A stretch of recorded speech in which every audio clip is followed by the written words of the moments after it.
Aku berlindung kepada Allah dari godaan syaitan yang terkutuk dengan menyebut asma Allah yang maha pengasih lagi maha penyayang. Sesungguhnya orang-orang mukmin itu bersaudara. Karena itu, damaikanlah antara kedua kamu yang sedang berselisih, dan bertakwalah kepada Allah agar kamu mendapat rahmat.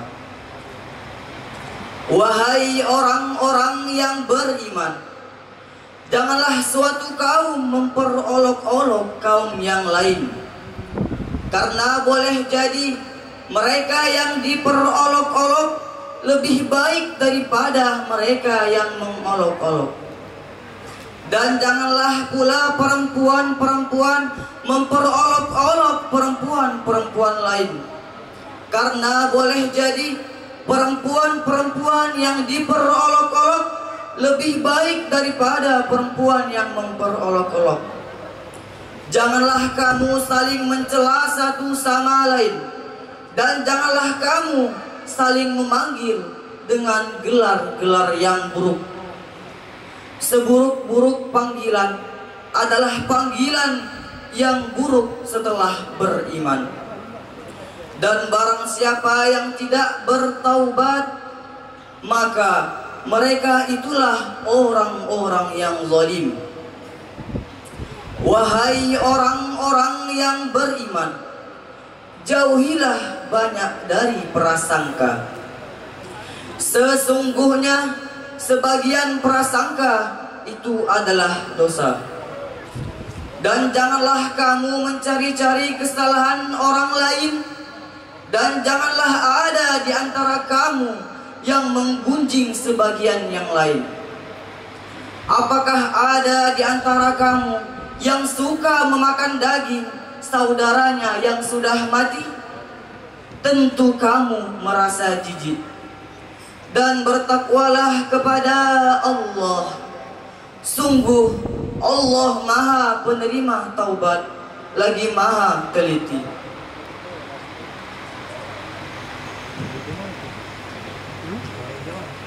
Wahai manusia, sungguh kami telah menciptakan kamu dari seorang laki-laki dan seorang perempuan.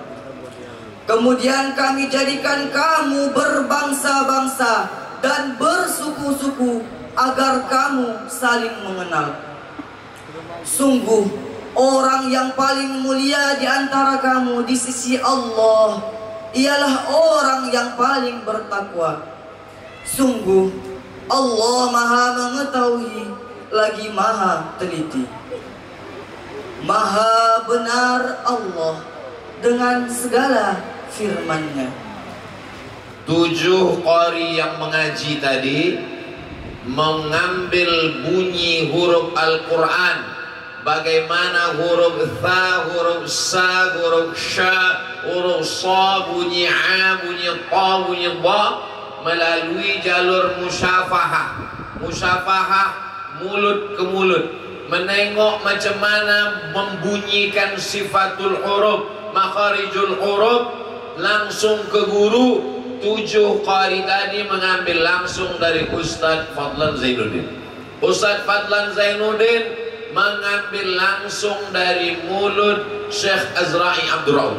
Syekh Azra'i Abdul Rauf pergi ke kota Makkah tahun 1935, 10 tahun sebelum Indonesia merdeka, meninggalkan kampung halaman, pergi ke Makkah, di Masjidil Haram, belajar langsung kepada Syekhul Qurra wal Huffaz, gurunya seluruh qari dan hafiz di dunia di Makkah, namanya Syekh Ahmad Hijazi. Syekh Ahmad Hijazi mengambil cara bunyi huruf Al-Quran itu dari para gurunya, diantaranya adalah Syekh At-Tiji. Dari guru-guru ini sampailah kepada salah satu imam qari qurra yang 7, yaitu Imam Hafs. Imam Hafs mengambil dari gurunya, namanya Imam Asim. Imam Asim menengok dari mulut gurunya, namanya Imam Abu Abdurrahman As-Sulami. Imam Abdurrahman As-Sulami mengambil dari 5 sahabat Nabi. Yang pertama Sayyidina Ali bin Abi Thalib, yang kedua Sayyidina Utsman bin Affan, yang ketiga Sayyidina Zaid bin Thabit, yang keempat Sayyidina Ubay bin Ka'ab yang diangkat oleh Umar bin Khattab menjadi imam tarawih, yang kelima Sayyidina Abdullah ibnu Mas'ud radhiyallahu anhum ajma'in. 5 ahli Al-Quran dari sahabat Nabi ini mengambil langsung dari mulut Nabi Muhammad sallallahu alaihi wasallam. Nabi Muhammad mengambil langsung, mendengar suara dari Jibril alaihi salam. Jibril mengambil dari Allah subhanahu wa ta'ala. Silsilah itu disebut dengan sanad. Maka dalam ilmu, kata Abdullah bin Mubarak, al-isnad minad din, sanad ini bagian dari agama. Fanzuru amman ta'khudhu dinakum, maka kamu tengok dari siapa kamu mengambil sanad ilmu kamu. Yang sempat belajar kepada Syekh Azra'i Abdul Rauf, alhamdulillah, jagalah itu. Yang tak sempat belajar, ambillah dari murid-murid mereka. Siapa murid-murid mereka itu? Maka ketika Al-Mukarram Ustadz Fadlan Zainuddin menyebutkan akan mengumpulkan murid-muridnya itu, maka saya amat sangat bersenang hati, karena sanad ini sekarang banyak hilang. Maka mendengar dapat handphone dari beliau, WA dari beliau, saya katakan, kalau begitu Ustaz, kita kumpulkan semua murid-murid beliau se-Indonesia, Brunei Darussalam, Malaysia, semua yang ada kita kumpulkan. Lupa saya, rupanya Covid belum balik kampung. Nah, akhirnya Ustaz Fadlan ingat, oh tak bisa begitu, apalagi kalau kita buat di Medan Sumatera Utara, ini bahaya. Akhirnya kalau begitu kita yang ada di Medan sajalah. Inilah kronologis terjadinya acara pada malam hari ini, menghidupkan kembali tradisi yang pernah dibuat oleh Syekhul Qurra wal Huffaz. Qurra artinya ahli qiraat, Huffaz artinya penghafal Quran. Ada orang hafal tapi tak ahli qiraat, ada yang ahli qiraat tapi tak hafal. Abdul Somad dua-duanya tidak, qiraat tidak, hafal pun tidak. Beliau Syekhul Qurra, seluruh ahli qiraat ini beliaulah syekhnya, gurunya. Wal Huffaz, semua penghafal Quran ini beliaulah gurunya. Maka ditulis di atas Syekhul Qurra wal Huffaz, induk tuan guru dari semua ahli qiraat dan para penghafal Al-Quran. Musabaqah tilawatil Quran di kota Makkah Al-Mukarramah setiap tahun diadakan internasional, seluruh dunia diundang. Untuk menjadi pesertanya saja sulitnya minta ampun. Dari mulai kecamatan, menang di kecamatan, kabupaten, menang kabupaten baru provinsi, menang provinsi baru nasional, dari nasional ikut seleksi lagi, TC, barulah bisa ikut musabaqah di Makkah Al-Mukarramah. Lalu Syekh Azra'i bagaimana? Beliau tidak jadi peserta, menjadi dewan juri musabaqah tilawatil Quran di Makkah Al-Mukarramah. Pesertanya orang Mesir, pesertanya orang Maroko, pesertanya orang Tunisia. dewan jurinya datang dari tepi Sungai Deli, Medan, Sumatera Utara. Bangga tak jadi orang Medan? Makanya kalau ditanya orang, saya Ustaz dari mana? Dari Medan, saya bilang. Katanya Ustaz dari Riau. Iya juga, saya bilang. Mana yang menguntungkan? Iya, kata saya. Bapak Ibu yang dimuliakan Allah Subhanahu wa Ta'ala. Lalu bagaimana pertemuan Ustaz Somad dengan Syekh Azra'i Abdul Rauf? Ini ceritanya panjang. Pada tahun 1990, waktu itu umur saya 13 tahun, kelas 6 SD. Dibawalah saya oleh emak angkat saya ke rumah Syekh Azra'i Abdul Rauf di tepi Sungai Deli, masuk dari Gelugur bypass. Bertamu ke rumah beliau, dikenalkan, disuruh buka Quran. Tapi nanti kau siap-siap, Mat, karena dengan Syekh Azra'i ini baca Fatihahnya sebulan, ada yang sampai 2 bulan baru pindah alif lam mim. Iyalah, diulang-ulang aja Fatihah itu, tak ganti-ganti, baru pindah alif lam mim, bukan macam guru lain. Iyalah Umi, siap insyaallah. Bertamu, suruh buka Quran, saya baca Al-Fatihah dari Bismillah sampai waladhdallin amin. Sesudah itu disuruhnya baca alif lam mim, terus baca alif lam mim. Entah Syekh itu kasihan sama saya karena dia jauh, wallahu alam. Tapi yang jelas begitulah nasib saya. Saya selalu diuntungkan oleh nasib. Suruhnya pindah dari Fatihah langsung. Habis itu saya pun sekolahlah di Sanawiyah Muallimin Al-Wasliyah di Simpang Marendal, komplek Universitas Al-Wasliyah Unifa. Mengajilah saya tinggal di rumah emak angkat saya. Ayah angkat saya itu kepala dinas DLL AJR, Dinas Lalu Lintas Angkutan Jalan Raya, namanya almarhum Haji Hasyim NT, pada masa pemerintahan Gubernur Raja Inal Siregar. Emak angkat saya itu suka mengaji. Dia kepala Dharma Wanita. Dari maghrib ke isya, siapapun tamu tak boleh diganggu. Maka dia dari maghrib ke isya membaca sejuz. Sebulan dia khatam 30 juz. Setahun dia khatam 12 kali. Dia mengaji ke Syekh Azra'i Abdul Rauf. Walaupun dia istri pejabat, tapi beliau tak pernah meninggalkan baca Quran. Tamu siapapun yang datang, tutup pintu, kunci kamar. Siapapun anak cucunya tak boleh masuk ke dalam. Maka dialah yang membawa saya mengenalkan ke Syekh Azra'i Abdul Rauf. Syekh Azra'i datang ke komplek DLL AJR, Jalan Kapten Muslim, Sungai Sekambing, depan rumah sakit Setanggang. Saya tinggal di situ. Saya pula kadang-kadang datang ke rumah Syekh Azra'i di tepi Sungai Deli mengaji. Dari tahun 90 sampai 93, mulut saya ini saya perdengarkan suara saya ke telinga Syekh dari Al-Fatihah sampai ke An-Nas. Ketika selesai khatam Qul a'udzu birabbin nas, dibuatkan almarhumah emak saya lah kulit kuning dengan panggang ayam dengan kain putih dan pisau lipat. Begitu di kampung kami kalau khatam mengaji, dibawakan ke hadapan Syekh Azra'i Abdul Rauf. Begitu ditunjukkan, ditengok Tuan Syekh, dibukanya kain putih, ditengoknya ada pisau. Apa ini, kata dia? Kata mak saya, begitu tradisi kami di kampung Tuan Syekh. Beliau menerima itu, lalu dibacakannya lah doa khatam Quran. Khatamlah saya dari Al-Fatihah sampai An-Nas. Saya berharap supaya nanti kalau beliau masuk surga, dapatlah saya syafaat dari penghafal Quran, insya-Allah. Macam tak setuju nampaknya. Tak kuat punya amin ya. Terserah, tak kalian aminkan pun dapat juga, insya-Allah. Amin. Dari tahun 90 itulah saya terus datang ke rumah beliau. Lalu kemudian tahun 92 bulan Mei kami sama-sama pergi melaksanakan ibadah haji. Emak angkat saya berangkat, ayah angkat saya berangkat, kakak angkat saya berangkat, Tuan Syekh berangkat, Kak Najlah pun berangkat waktu itu. Almarhumah Umi pun berangkat waktu itu. Berangkatlah kami ke Makkah. Lalu kemudian dibawa Syekh Azrail saya ke rumah adik beliau, namanya Syekh Asmu'i.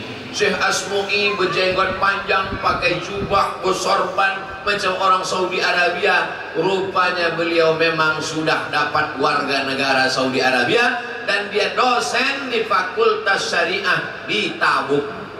Di rumah itulah saya mendengar orang Arab bahasa Mandailing. Anaknya, menantunya beliau bisa bahasa Arab, bisa bahasa Mandailing, tak bisa bahasa Indonesia. Jadi kami yang bisa bahasa Arab waktu itu bahasa Arab dengan dia, yang tak bisa bahasa Arab bahasa Mandailing, yang tak bisa bahasa Arab tak bisa bahasa Mandailing, senyum-senyum aja lah. Bersilaturahim tahun 92. Balik dari kota Makkah haji 93, saya pun pindah dari muallimin, ingin pandai bahasa Arab. Karena waktu pergi haji itu bertamu ke rumah Syekh Asmu'i, ada orang Medan yang kuliah di Al-Azhar. Terpikir di kepala saya, oh kalau gitu saya mesti pandai bahasa Arab, mesti bisa saya bahasa Arab. Aku ingin kuliah di Azhar. Maka saya bilang ke orang tua saya, aku mau pindah dari muallimin. Di muallimin bisa baca kitab, tapi sehari-hari bahasa Indonesia. Maka aku ingin masuk pesantren yang berbahasa Arab. Masuklah saya ke Darul Arafah. Sebelum berangkat itu, kata Umi mak angkat saya, kau sebaiknya izin dulu ke Syekh Azrail. Walaupun kau sudah hatam mengaji, minta izin dulu baru masuk ke pesantren. Saya bilang, kalau kita minta izin tiba-tiba tak lulus, nanti malu. Biarlah saya masuk dulu, nanti pas liburan baru minta izin. Rupanya tak boleh dilawan cakap orang tua. Berangkat saya ke pesantren Darul Arafah, ikut tes, lulus, tinggal, tak balik. Waktu saya sedang di Darul Arafah, itulah Syekh Azrail meninggal dunia pada tahun 1993. Beliau lahir 1918, meninggal 1993, umur 76 tahun.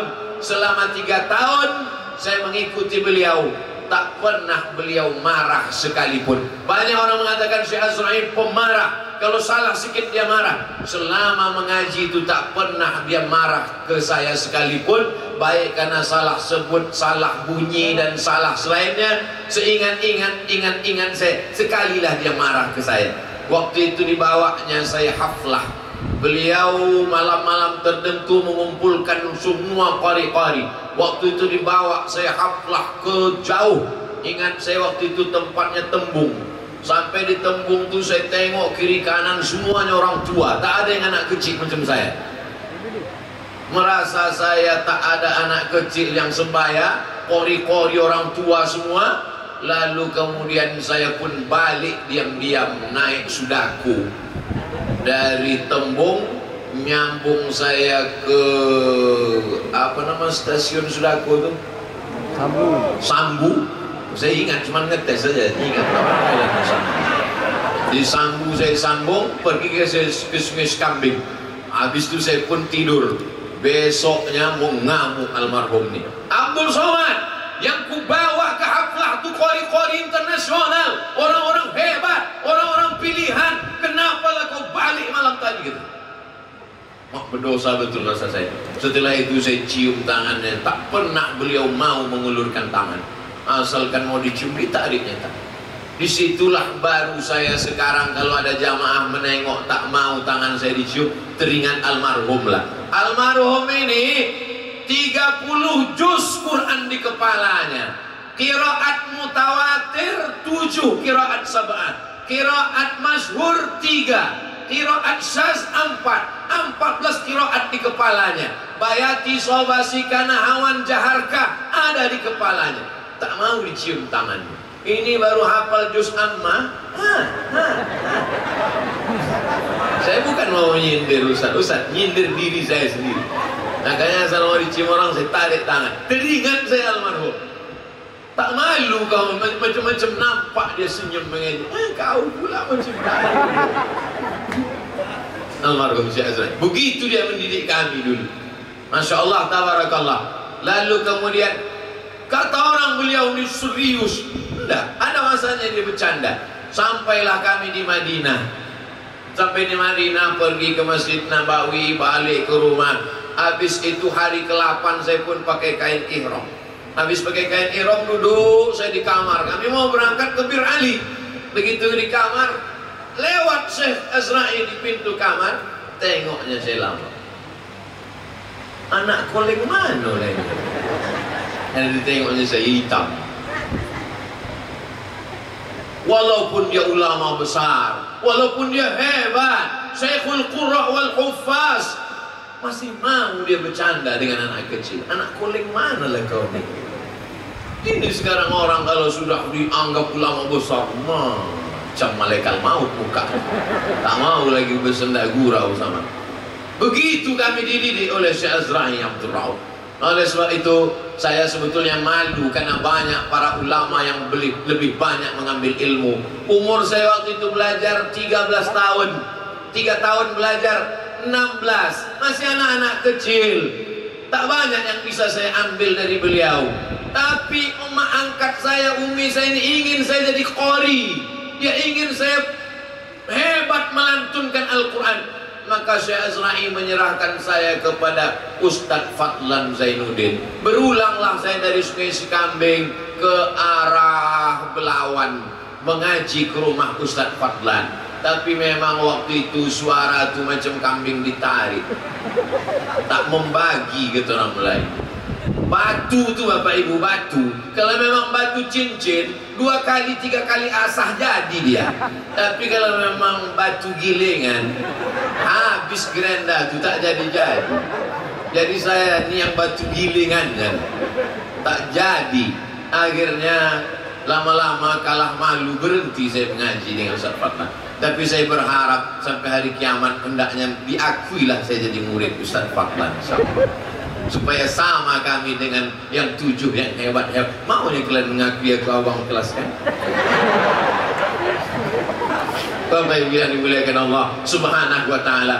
Jadi keinginan saya adalah setiap murid-murid Tuan Syekh Azra'i Abdul Rauf yang menonton acara kami malam ini, maka ke depan saya ingin selama setahun Lailatul Muayyadah tahun 2022 akan kita buat besar-besaran di Sumatera insyaallah. Amin. Allahu Akbar. Maka siapkanlah menjelang setahun ini, tuliskan cerita kesan pesan tentang kebersamaan murid-murid dengan Syekh Azra'i Abdul Rauf. Abdul Somad tak ada cerita ilmu. Memang tak ada ilmu yang bisa aku ambil. Aku tak belajar tajwid, aku tak belajar sifatul huruf, aku tak belajar makharijul huruf, aku tak belajar tarannum bayati sobasika nahawan jaharka. Hanya mengaji saja, hanya membaca saja dari awal sampai akhir. Maka tak ada ilmu yang bisa ku sampaikan yang ku ambil dari Syekh Azra'i. Hanya mengharap barokah saja. Beliau kalau mengajar, air minumnya disediakan 2, 1 air putih, 1 teh manis. Saya duduk paling samping dekat dia. Asal dia berangkat, habislah air minum itu. Jadi ilmu saya tak dapat, barokahnya aja yang dapat. Bapak Ibu yang dimuliakan Allah Subhanahu wa Ta'ala, ke depan saya berharap dituliskan cerita itu, nanti kita akan satukan menjadi satu buku kenang-kenangan dari murid-murid Syekh Azra'i Abdul Rauf. Kira-kira setuju atau tidak? Berjumpa saya dengan Profesor Dr. Habib Said Aqil Al-Munawwar, S1, S2, S3 beliau dari Ummul Qura Makkah Al-Mukarramah, guru besar, pernah menjadi Menteri Agama. Saya tanya, "Cemana pertemuan Profesor Dr. Habib Said Aqil Munawwar dengan Syekh Azra'i Abdul Rauf? Tolong ceritakan ke saya, Prof." Saya waktu itu qari remaja di Palembang, Ustaz Somad. Waktu itu Syekh Azra'i diundang ke Palembang untuk melatih qari-qari dan penghafal Quran yang ada di Sumatera Selatan. Datanglah Profesor Dr. Said Aqil Munawwar belajar ke Syekh Azra'i. Lalu kemudian ditakdirkan Allah, Profesor Said Aqil Munawwar dapat beasiswa ke Ummul Qura Makkah. Sampai di Makkah, Syekh Azra'i menjadi dewan juri musabaqah tilawatil Quran internasional. Maka beliau bersama lagi mengambil ilmu. Lalu kemudian sampai masa tua Syekh Azra'i tak lagi bisa datang ke Makkah, maka Syekh Azra'i memesankan yang menjadi penggantiku jadi dewan juri adalah Said Agil Al-Munawwar. Maka Said Agil Munawwar, Profesor Habib, keturunan Nabi, berilmu, guru besar, datang lagi ke Medan belajar kepada almarhum dan bersaudara, dipersaudarakan dengan qori internasional yang diundang oleh Sultan Hasan Al-Bolkiah untuk membimbing qori-qori di Brunei Darussalam. Itulah dia almarhum Uwa Mirwan Batubara. Saya pulang dari Maroko singgah ke rumah beliau. Beliau bercerita tentang saudara-saudara beliau yang dipersaudarakan karena sama-sama mengaji dengan Syekh Azra'i Abdul Raub. Di kisaran saya mengaji dengan salah seorang qari, menang juara 1, dipanggil ke Makkah mengaji musabaqah tahfiz Quran. Namanya Ustadz Armawi Abdurrahman, orang Tanjung Balai.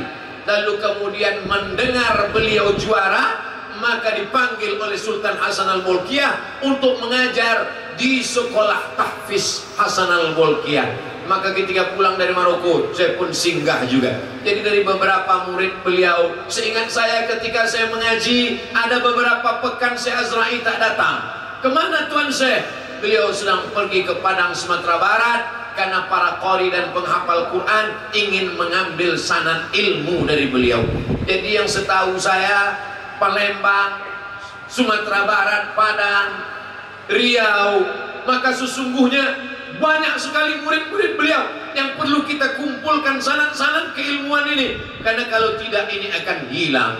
Beban kita sebagai guru di zaman sekarang jauh lebih berat daripada zaman Syekh Azra'i Abdul Raub. Waktu itu yang menyibukkan pikiran Abdul Somad hanya TV saja. Tahun 90 itu TVRI cuma. Masuk kami kelas 1 sanawiyah SMP di Muallimin, mulai ada yang cabut jam 10 menonton Mahabharata di TPI. Tahun 90 mulai muncul TPI. Setelah itu barulah muncul TV-TV yang lain. Tapi hari ini anak-anak kita YouTube, game online, PlayStation. Maka perjuangan Ustadz Fadlan Zainuddin di Fadlul Qurra ini luar biasa. Bukan saya mengecilkan tuan-tuan guru kita, tidak, tapi jihad yang kita hadapi ke depan luar biasa. Kalau dulu hanya televisi, sejahat-jahatnya TV, masih ada kontrol dari Komisi Penyiaran Indonesia KPI. Tapi sekarang YouTube bisa 100 channel, tak ada kontrolnya sama sekali. Ada isi YouTube itu bercerita tentang podcast orang mabuk sakau tanpa ditangkap karena tak ada bukti. Dia tidak sedang pakai narkoba, dia hanya sedang cerita bagaimana nikmatnya mabuk terbang ke awan. Ada podcast, maaf, beribu maaf tuan-tuan guru, podcast yang ceritanya maaf, bercerita tentang zina saja, dan itu ditonton, banyak followernya, banyak subscribernya, banyak komennya. Maka ini menjadi tantangan di masa kita yang akan datang. Dari cerita saya tentang belajar ke Syekh Azra'i Abdul Raub tadi, apa pelajaran yang bisa diambil? Saya ringkaskan pada 5 poin. Yang pertama, betapa pengaruh seorang ibu amat sangat besar kepada anak-anak. Ibu saya 2, ada emak kandung, ada emak angkat. Emak angkat saya hobi baca Quran, emak kandung saya pun suka pada Quran, maka dua-dua itu sejalan. Emak kandung saya menyerahkan ke guru mengaji, emak angkat saya pun menyerahkan ke guru mengaji. Anak-anak ini saya yakin dan percaya emak-emaknya juga cinta kepada Al-Quran. Amin. Jangan salahkan kalau anak-anak kita jadi artis TikTok karena emaknya mabuk TikTok. Kalau ibunya cinta kepada Al-Quran, suka kepada lantunan suara Al-Quran, maka insya Allah begitu pentingnya peran seorang ibu. Kenapa Ustadz menyebut ibu? Kenapa bukan bapak? Karena yang mengalir darahnya, yang mengandung 9 bulan 10 hari, yang menyusukan selama 2 tahun, pengaruh ibu luar biasa. Anak ini semua keluar dari perut ibu. Ada yang keluar dari tabung gas kalian? Tak ada. Oleh sebab itu peran ibu luar biasa. baik menjadi ibu kandung maupun menjadi ibu angkat. Maka ibu angkat kalau kalian mengadopsi anak, dia juga akan berpengaruh luar biasa. Saya katakan ke emak angkat saya, aku keluar dari rahim emakku, tapi aku juga keluar dari lubuk hatimu. Maka yang keluar dari hati akan sampai ke hati juga. Ibu yang mengeluarkan anak dari rahim ibu, maka keluarkan juga dia dari hati ibu sebagai bentuk kasih sayang. Insya Allah anak-anak ibu yang sudah diserahkan ke rumah tahfiz menjadi para qari, penghafal Quran, mereka akan menghadiahkan tajun minan nur, mahkota dari cahaya di kepala orang tuanya, insya Allah. Amin. Poin yang kedua, bahwa pentingnya kita menghormati guru, memuliakan guru. Sampai hari ini orang banyak tak dapat berkah ilmu karena tak berguru. Bagaimana cara memuliakan guru? Datang ke majelis guru, datang ke majelis-majelis ilmu. Jangan pernah bosan, jangan pernah muak, jangan pernah tak tahan. Maka majelis guru, majelis bersama ulama inilah yang menurunkan, mendatangkan barokah. Kita boleh kuliah S1, S2, S3, titel macam-macam, tapi kalau tak ada barokah guru, maka kering kerontang. Kalau cerita masalah pandai menghafal, ada yang lebih pandai daripada kita, lebih hebat daripada kita. Siapa namanya? Google. Kalau cerita masalah mengingat, ada yang lebih kuat ingatannya dari kita. Kita lupa, dia ingat. Siapa namanya? Smartphone. Smartphone ingat dia azan subuh. Yang punya handphone subuh jam 8. Kalau cerita masalah kekuatan ingatan, maka laptop dan komputer lebih kuat. Lalu apa lagi kelebihan kita dibandingkan alat-alat komunikasi itu? Kelebihannya adalah pada barokah. Jangan sampai kita tak dapat barokah guru. Mana ada orang bisa mengaji tak berguru?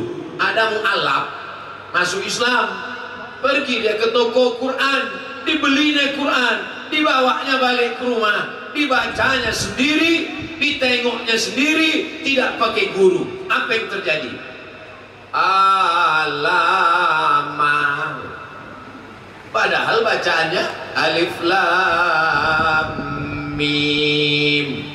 Alif lam mim dibaca alaman. Karena tak ada tertulis di situ alif lam, lam pakai alif mim, mim pakai ya pakai mim. Mana ada? Al-Quran bukan dibaca menurut tulisan, Al-Quran dibaca menurut bunyi. Karena Jibril memperdengarkan bunyi. Nabi Muhammad tak bisa baca Quran, Nabi mendengar suara. Masih terbayang mulut Syekh Azra'i Abdul Raub mengajarkan, malakala ta'manna ala Yusuf. Ismam namanya itu Abdul Somad. Bulatkan mulut, malakala ta'manna ala Yusuf. Semalam saya mendengar qari membaca Quran, bi'sal ismu. Oh, marah betul Tuan Syekh ini kalau mendengar. Apa itu kata dia? Bi'sal ismu. Tak ada hamzahnya di situ. Bi'salismul fusuqu ba'dal iman. Masih terdengar di telinga lagi. Dia mengajarkan, ini cara bacanya begini, a'jamiyun wa arabi. Kalau tertulis di situ a'jamiyun, itu baru satu riwayat Hafs an Asim. Belum lagi riwayat Qumbul, belum lagi riwayat Qalun, belum lagi riwayat Ibnu Katsir dan para qurra lainnya. Itu semua bersarang di kepala beliau. Sayang disayang, tak sempat Abdul Somad mengambil itu. Tapi ada murid-murid beliau yang lain sampai hatam di kepala mereka. Saudara yang dimuliakan Allah Subhanahu wa taala, barokah guru inilah yang sekarang sudah mulai hilang. Dulu kita masih jumpa guru, walaupun 16 tatap muka. Tuan Syekh belajar tidak pakai tatap muka, tak pakai menit. Baca kitab dari kulit ke kulit, khatam. Apakah Syekh Azra'i hanya belajar qiraat saja? Tidak. Beliau belajar hadis kepada Syekh Hasan Al-Mashad. Beliau belajar kitab fikih kepada Syekh Amin Al-Qutubi. Beliau belajar, tapi beliau menonjolnya di bidang qiraat. Ilmu-ilmu Islam ini sama juga seperti kedokteran. Ada dokter spesialis jantung, ada dokter spesialis tulang, ada dokter SPOG spesialis objin kandungan. Tapi sesungguhnya ada dokter umum, ustadz yang umum saja.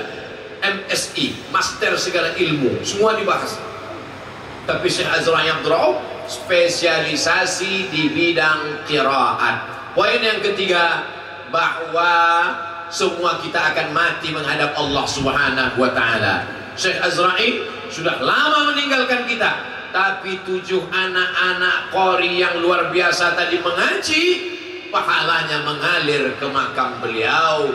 Apa hubungan beliau? Kan murid tidak langsung, memang tak langsung, tapi murid-murid ini tahu Quran, mengerti Quran dari murid Syekh Azra'i Abdul Rauf. Setiap Abdul Somad ceramah dimanapun, dari Sabang sampai Papua, pahalanya mengalir ke makam Syekh Azra'i Abdul Rauf. Kau boleh jadi apapun, kau boleh jadi orang kaya, kau boleh jadi orang penguasa, kau boleh jadi orang terkenal, tapi semua akan hilang dan putus. Tapi malam ini kita berkumpul karena orang yang sudah lama meninggalkan kita. 1993 sudah meninggalkan kita. Sampai malam ini kita masih bisa berkumpul bersama. Berapa banyak yang sudah meninggal bisa mengumpulkan orang hidup, tapi berapa banyak pula orang hidup yang justru menghancurkan orang-orang yang masih hidup. Hidupnya aja udah menyusahkan, apalagi kalau mati. Tuan Syekh meninggal dunia, dia masih rindu murid-muridnya. Saya malam ini sedang merenung panjang. Abdul Somad, kira-kira kalau kau mati 2023 masih diingat orang tak 20 tahun akan datang? 2 hari aja tak update status, dah lupa orang. Masih dikenang orang tak kita di masa akan datang? Kita beramal bukan karena kita ingin dikenang orang, tapi kalau Allah tanamkan cintanya kepada hamba, maka manusia ikut mencintai hamba itu. Begitu kata Nabi dalam sebuah hadis, ditanamkan Allah benih cinta ke hati seorang hamba, maka semua makhluk ikut mencintainya. Agaknya begitulah Allah tanamkan cinta ke hati Syekh Azra'i Abdul Rauf, sehingga kita yang hadir semua ini, baik yang pernah berguru langsung maupun tidak, baik yang pernah berjumpa maupun tidak, tumpah cinta kita kepada beliau. Maka ini cinta mudah-mudahan menjadi bekal kita mendapatkan naungan di padang mahsyar insyaallah. Saya pergi ke Jambi, tiba-tiba teringat saya, dulu Tuan Syekh pernah duduk, beliau ada kursinya khusus di rumah, sebelah kirinya ada lemari, saya duduk di dekat lemari itu, dia duduk mengajar di situ. Pernah seingat saya dia menyebut nama menantunya, namanya Dr. Jasmara Lubis. Tiba-tiba teringat saya nama itu. Saya telepon tim Abdul Somad di Jambi. Assalamualaikum Pak. Waalaikumsalam. Dulu guruku punya menantu, namanya Dr. Jasmara Lubis. Tolong abang carikan di mana rumahnya, aku mau datang. Pergilah tim ini mencari. Cuman bang, udah meninggal orangnya. Keluarganya masih ada? Masih. Itulah beberapa waktu yang lalu saya datang ke rumah Kak Najla, ingin menyambung balik silaturahim, jumpa anak menantu beliau, mengobati hati rindu kepada almarhum. Dari mana Ustaz dapat menyambung silaturahim dengan orang meninggal? Sudah tak ada orangnya, anak cucunya. Karena Nabi pernah menyiapkan makanan, diberikannya ke seorang perempuan. Sahabat heran, siapa perempuan yang kau potongkan kambing ini ya Rasulullah? Sahabat Khadijah. Khadijah sudah meninggal, tapi sahabatnya tetap disambung Nabi silaturahim.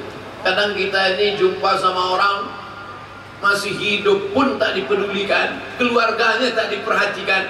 Maka kalau kita cinta kepada ulama, anak cucunya, keturunannya, sahabat-sahabatnya, begitu Nabi memperlakukan Khadijah, begitu pula Nabi memperlakukan sahabat-sahabat yang masih ada hubungan kerabat. Alhamdulillah, Ustadz Maklan Zainuddin malam ini mempertemukan kita, satu-satunya anak almarhum, tunggal seorang perempuan, masih bisa bersama kita, tersambung silaturahim kita di dunia.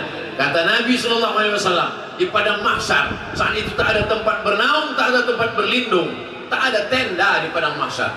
Tukang tenda pun mati tak bawa tenda. Tapi ada yang dapat naungan. Sab'atun yuzilluhumullah, 7 golongan dapat naungan Allah. Yauma la zilla illa zilluh, hari itu tak dapat naungan kecuali naungan Allah. Siapa di antaranya? Rajulani, 2 orang. Tahabba fillah, berkasih sayang karena Allah. Ijtama'a alaih, berkumpul karena Allah, wa tafarraqa alaih, berpisah pun karena Allah. Walaupun hubungan saya dengan Ustadz Fadlan antara guru dan murid, saya ingin berkasih sayang dengan beliau karena Allah. Walaupun hubungan saya dengan Pak Gubernur Pak Edi Rahmayadi, hubungan antara masyarakat dengan gubernur, tapi saya ingin hubungan kita ini pun juga karena Allah. Mudah-mudahan kita semua yang hadir malam ini semua mendapatkan naungan di padang mahsyar, insyaallah. Kadang orang-orang ini tak berpikir tentang padang mahsyar, padang bola pun tak dipikirkan. Padahal kita nanti semuanya akan bangkit menghadap Allah. Idza sama'un fatarat, langit terbelah. Wa idzal kawakibun tasarat, planet bertabrakan. Wa idzal biharu fujirat, lautan diledakkan. Wa idzal quburu bu'thirat, semua yang dikubur akan dibangkitkan di hadapan Allah. Ada yang bangkit di sebelah kanannya malaikat, di sebelah kiri malaikat, di sebelah depan malaikat, belakang malaikat, atas malaikat. Dia heran, padahal aku bukan malaikat, kenapa aku bisa bangkit bersama malaikat? Apa kata Nabi? Al-mahiru bil Quran, orang yang mahir membaca, mengamalkan, menghafal, menghayati, mengajarkan Al-Quran. Ma'as safaratil kiramil bararah, mereka akan bersama dengan para malaikat. Qari dan penghafal Quran yang akan dibangkitkan bersama para malaikat. Jangan sampai kita bangkit bersama Jackie Chan dan Amitabh Bachchan. Bangkitlah hendaknya kita bersama para malaikat.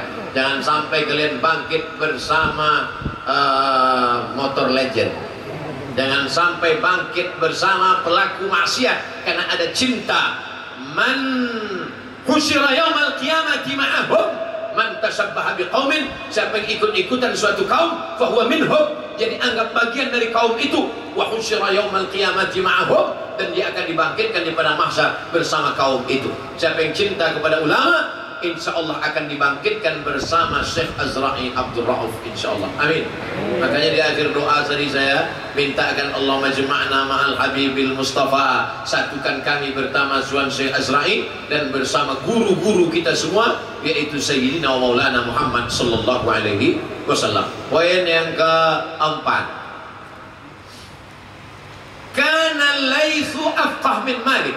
Ada imam namanya Imam Laits bin Sa'ad, tinggalnya di Kairo, Mesir. Dia lebih faqih, lebih hebat, lebih alim daripada Imam Malik, tapi namanya tak terkenal. Kalau disebut nama imam, 4. Imam Abu Hanifah Hanafi, meninggal tahun 179, 150 Hijrah. Imam Malik bin Anas, meninggal tahun 179 Hijrah. Imam Muhammad bin Idris Asy-Syafi'i, meninggal tahun 204 Hijrah. Imam Ahmad bin Hanbal Hambali, meninggal tahun 241 Hijrah di Baghdad. Yang kita kenal hanya 4 mazhab: Hanafi, Maliki, Syafi'i, Hambali. Padahal ada Imam Al-Auza'i, ada Imam Laits bin Sa'ad, ada Imam Sufyan ibn Uyainah. Bahkan Sufyan ibn Uyainah gurunya Imam Syafi'i, lebih hebat. Ada Imam Sufyan Ats-Tsauri di Kufah, Irak. Kenapa imam-imam ini tak muncul? Kenapa yang muncul cuma 4 saja? Diteliti oleh para ulama, ternyata imam yang masyhur 4 karena murid-muridnya menulis. Banyak orang yang lebih alim, lebih hebat, lebih pakar dari Abdul Somad. Kenapa Abdul Somad yang dikenal banyak orang? Karena murid-muridnya like and share, subscribe. Betapa pentingnya menulis. Maka menulislah wahai anak-anakku, tulis. Dari hari ini kalian menulis. Kami tiap hari menulis, Pak Ustadz. Apa yang kau tulis? Status. Menulislah sebelum kau mati, supaya orang di masa akan datang tahu bahwa kau pernah hidup di masa lalu. Bagaimana murid-murid Ustadz Fadlan, murid-murid Syekh Azra'i siap menulis? Dari bunyinya adalah 2-3 orang. Ceramahlah saya ke Jogja, dibawa ke tengah sawah. Di tengah sawah itu ada satu rumah namanya Baitul Kilmah. Bait rumah, kilmah kata-kata, rumah kata-kata. Ternyata di situ korban konflik yang ayahnya mati terbunuh, emaknya meninggal diperkosa, anaknya disekolahkan di situ. Dikumpulkan, jumpa sama saya. Setelah kasih motivasi, datang 3 orang anak membawa buku 500 halaman, minta tanda tangan. Ustaz Somad minta tanda tangan. Buku siapa yang kalian tulis ini? Senyum-senyum dia. Inilah ceramah Ustaz Abdul Somad di YouTube yang kami tuliskan menjadi satu buku. Lama saya termenung, aku aja tak pernah menulis yang kucakapkan itu. Ditulisnya ternyata. Saya tulis, saya rekam, cetak kalianlah. Siapa ini anak-anak yang menulis ini? Bukan doktor, bukan profesor, bukan S1. Mereka anak korban konflik. Pagi dia sekolah, sore jual bakso, malam menulis ceramah Abdul Somad. Jadi 3 buku. Anda bertanya, Abdul Somad menjawab, kumpulan ceramah Abdul Somad. Begitulah Imam Syafi'i. Kenapa dia dikenal hari ini? Karena ada muridnya namanya Rabi' Al-Muradi. Rabi' Al-Muradi duduk menulis apa yang keluar dari murid Imam Syafi'i. Ditulisnya 300 halaman jadi satu kitab. Nama kitabnya Ar-Risalah, kitab usul fikih nomor 1 paling tua di dunia, yang ditulis oleh murid Imam Syafi'i, Rabi' Al-Muradi. Apa kitab fikih paling tua Imam Syafi'i? Kitab Al-Um. Kitab Al-Um ditulis oleh murid-murid Imam Syafi'i, Al-Buaiti, Al-Muzani. Murid-murid Imam Syafi'i menuliskan ilmu yang ada dari mulut Imam Syafi'i. Maka kita jangan sampai zalim kepada guru kita. Ada cerita-cerita kita biarkan begitu saja. Ustaz Somad sendiri sudah menulis tentang Ustaz Al-Mukarram Syekh Azra'i. Belum saya tulis. Lalu kenapa Ustaz ceramah tentang menulis? Insya Allah yang saya ceramahkan tadi ada yang menulis. Saudara yang dimuliakan Allah Subhanahu wa Ta'ala, kalau kita menulis, buku kita dicetak, disimpan orang, dibaca orang, mati kita. Dari mana kita kenal Buya Hamka kalau bukan dari tafsir Al-Azhar? Dari mana kita kenal Buya Hamka kalau bukan dari novel Tenggelamnya Kapal Panderwijk? Meleleh air mata anak muda gagah perkasa pakai jaket kulit di pesawat. Kenapa kau menangis?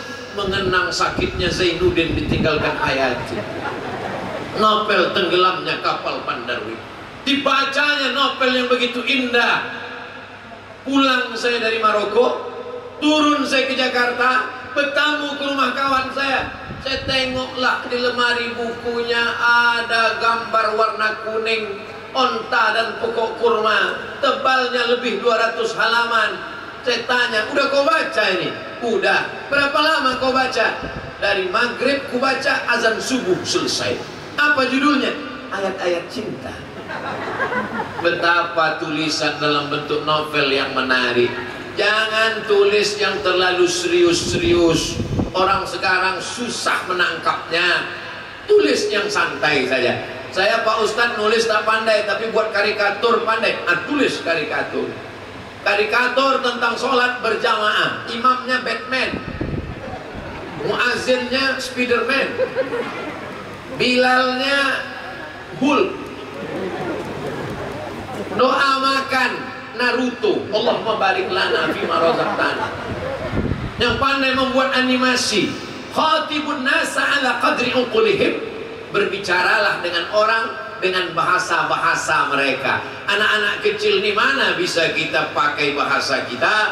Ibu-ibu lah yang paling mengerti tentang bahasa anak kecil. Anak kecil tak mau makan, pernah ibu pakai bahasa orang dewasa? Ya ayyuhalladzina amanu kulu. Tak bisa, tentu pakai bahasa anak-anak. Ini semua adalah bahasa, karena dengan bahasa kita bisa menyampaikan pesan-pesan. Maka insya Allah tadi waktu bertamu di rumah Pak Gubernur, saya sampaikan, Pak, saya ingin supaya ditulislah ensiklopedia ulama Sumatera Utara. Setuju? Supaya anak-anak kita ini tahu kalian anakku tentang Syekh Muhammad Arsyad Tholib Lubis.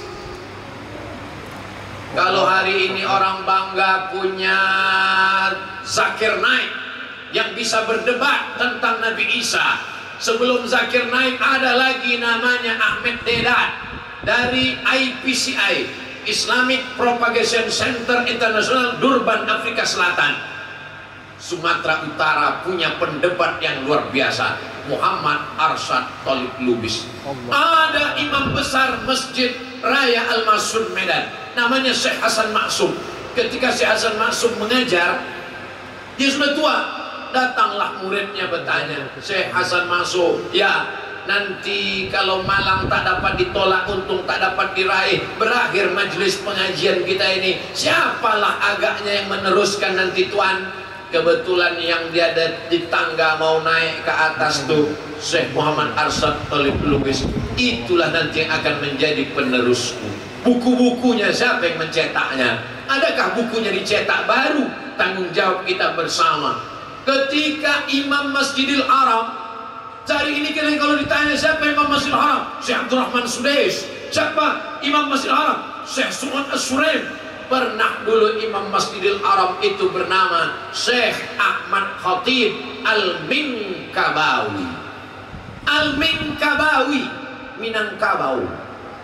Meninggal tahun 1916, menjadi imam di Masjidil Haram, mufti mazhab Syafi'i, dan dia punya murid-murid dari Nusantara. Datang muridnya dari Jombang, Jawa Timur, namanya Kiai Haji Hasyim Asy'ari, pulang mendirikan Nahdlatul Ulama bersama Kiai Wahab Hasbullah, Kiai Bisri Sansuri. Pulang muridnya satu, namanya Sulaiman Ar-Rasuli, pulang ke Bukit Tinggi membuat pesantren di Canduang. Orang Minangkabau menyebutnya Inyak Canduang. Pulang salah satu muridnya ke Sumatera Utara, datang Sultan Delhi, diangkat menjadi imam besar Masjid Al-Masun. Itulah dia Syekh Hasan Maksum. Anak-anak kita tak tahu cerita ini. Yang dia tahu cerita artis infotainment yang dia tonton pagi, petang, siang, dan malam, macam makan obat 3 kali sehari.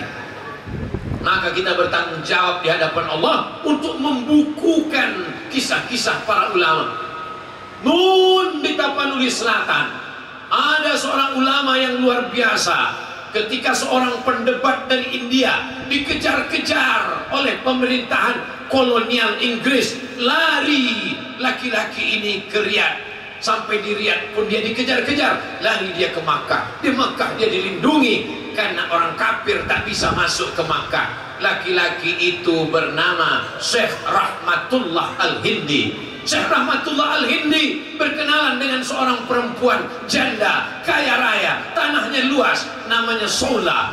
Dia wakafkan tanah itu untuk sekolah, maka sekolah itu diberi nama Madrasah Solatiyah, diambil dari nama Sola. Datang orang Tapanuli Selatan, Mandailing Natal, sekolah ke Madrasah Solatiyah, namanya Syekh Mustafa Hussein, pulang mendirikan pesantren terbesar hari ini, 15.000 santrinya, Mustafawiyah. Ditulis, murid-muridnya tahu, tapi lebih banyak yang tak tahu. Insya Allah cerita tentang para ulama Sumatera Utara akan terwujud dalam sebuah buku, ensiklopedia ulama-ulama Sumatera Utara, dan salah satunya insya Allah kita akan ada lihat, bisa baca biografi Syekh Azra'i Abdul Rauf. Amin. Poin yang terakhir, yang kelima, ada satu yang tak putus. Kita tak bisa jumpa dengan Tuan Syekh. Saya pun besok pagi akan pulang ke bumi Lancang Kuning, ke Riau, bumi Melayu Siak. Kita pun putus, tapi ada satu yang tak putus, yaitu doa. Doa kita ke Syekh tak putus, doa kita ke Nabi tak putus. Innallaha wa malaikatahu yusalluna 'alan nabi, tak putus. Makanya kita doakan, kita minta kepada Allah, assalamu alayka ayyuhan nabiyyu wa rahmatullahi wa barakatuh. Semua yang soleh-soleh ini mendapatkan doa, wassalamu alayna wa ala ibadillahis salihin. Maka doa tak pernah putus. Maka jangan pernah bosan melakukan 3: mendoakan, didoakan, minta doakan. Abdul Somad minta doakan, doanya tak usah banyak-banyak, matikan Abdul Somad dalam husnul khatimah. Jangan sekarang, kalau bisa setelah selesailah buku-buku ini semua.